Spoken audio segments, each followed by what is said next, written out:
जय श्री राम दोस्तों, कैसे हैं आप लोग। आइए आज हम लोग भारत के जनसंख्या विस्फोट और उसके कारण और जन्म का आंकड़ा, मृत्यु का आंकड़ा, इस सब पे चर्चा करते हैं।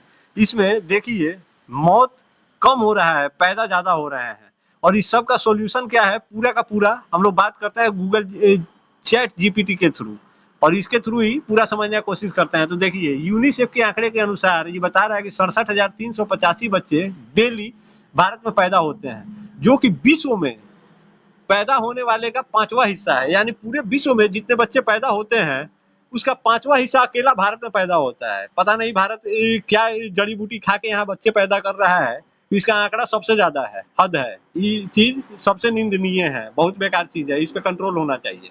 चलिए अब हम लोग जान लेते हैं कि भारत में टोटल मौत कितना होता है, एक दिन में मौत का आंकड़ा कितना है। तो भारत में मौत का आंकड़ा 28,000 है। प्रतिदिन 28,000 लोग मरते हैं और पैदा होते हैं 68,000। मतलब आंकड़ा आप लोग देख लीजिए, 40,000 का डिफरेंस है। 40,000 लोग ज्यादा पैदा हो रहे हैं डेली। अब मोदी जी कहाँ से इतना लोगों को रोजगार देंगे। इसमें हृदय रोग से, सांस संबंधी रोग से, संक्रमण से, गर्भावस्था में सबसे ज्यादा मौत तो गर्भावस्था में होता है।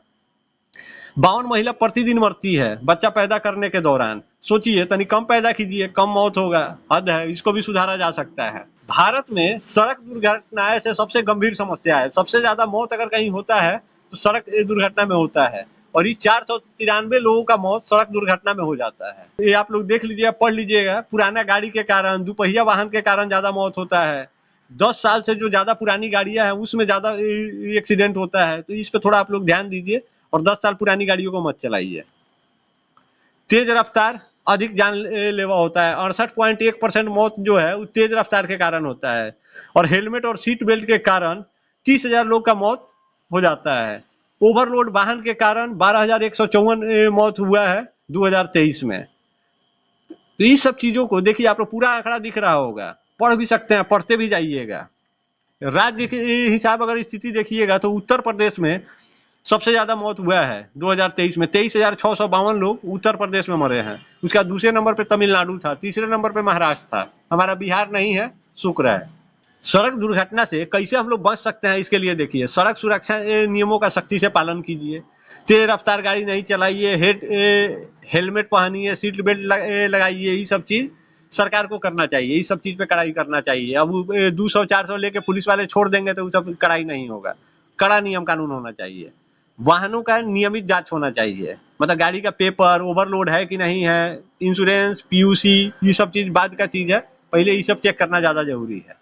सड़क इंफ्रास्ट्रक्चर में सुधार होना चाहिए। एनएच पर चल रहे हैं आप 80 के रफ्तार में, पता चला वो गड्ढा आ गया, वही में पड़े और फेंका गया गड्ढा में, तो वो खराबे है। जन जागरूकता अभियान ज्यादा जरूरी है, ये चीज होना ही चाहिए। अच्छा, ये सवाल था कि भारत में अगर मतलब 1 लाख मौत अगर प्रतिदिन अगर हो जाए तो ये कितना दिन में कंट्रोल हो जाएगा, 1 करोड़ के नीचे आ जाएगा। ये बेतुका सवाल था, लेकिन हाँ, इसका भी जवाब दिया है, तो काहे नहीं, आप लोग इसको भी देख लीजिए। तो भारत का टोटल आबादी जो है 1.4 अरब यानी 140 करोड़ है। प्रतिदिन जन्म लेते हैं 68,000, प्रतिदिन मृत्यु होता है 28,000। प्रतिदिन अगर जनसंख्या के मौत में अगर वृद्धि हो जाए, 1 लाख हो जाए, तो 68,000 माइनस 40,000 लोग ये हो रहे हैं पैदा रोज।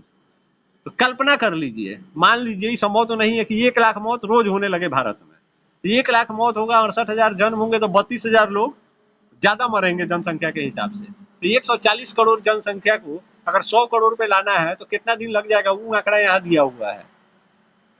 तो देखिए, इसमें भी लग जाएगा 342 साल लग जाएगा। अगर 32,000 लोग रोज मरेंगे, उस हिसाब से 1 करोड़, मतलब 100 करोड़ पे लाने में, यानी 40 करोड़ घटाने के लिए 342 साल लगेगा भाई। 1 लाख के मौत के हिसाब से इसको आंकड़ा बनाना पड़ेगा, कम से कम 3-4 लाख पे ले जाना पड़ेगा, तब जल्दी जाके कंट्रोल होगा। ये आप लोग समझ रहे हैं कितना बड़ा बीमारी हो गया है। जनसंख्या बहुत विस्फोट हो गया है, इतना नौकरी नहीं दे पाएंगे मोदी जी। और जनसंख्या कंट्रोल करने के लिए सबसे बढ़िया तरीका चीन ने अपनाया है। वहां पे एक एक बच्चा का प्लानिंग है, उससे उसके सामाजिक बुनियादी ढांचा में थोड़ा सा उतार चढ़ाव हुआ है, लेकिन खैर वो कर रहा है। इसके लिए सबसे ज्यादा जरूरी है महिला का शिक्षित होना और सशक्तिकरण होना।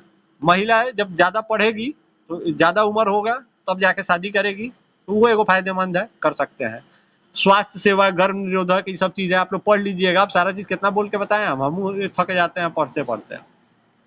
आर्थिक प्रोत्साहन देना चाहिए। आर्थिक प्रोत्साहन में 2 गो बच्चा से जिसका है उसको सरकारी नौकरी, सब चीज कई गो राज्य में लागू है। देखिए यहाँ लिखा हुआ है, हालांकि जबरदस्ती के कानून जैसे चीन की वन चाइल्ड पॉलिसी ने कई सामाजिक समस्याएं भी पैदा की है। मतलब वहाँ वन चाइल्ड पॉलिसी है, एक बच्चा से ज्यादा पैदा कीजिएगा तो कुछ ना कुछ होगा वहाँ। अब क्या है उस पर अलग से वो वीडियो ढूंढना पड़ेगा, बनाना पड़ेगा।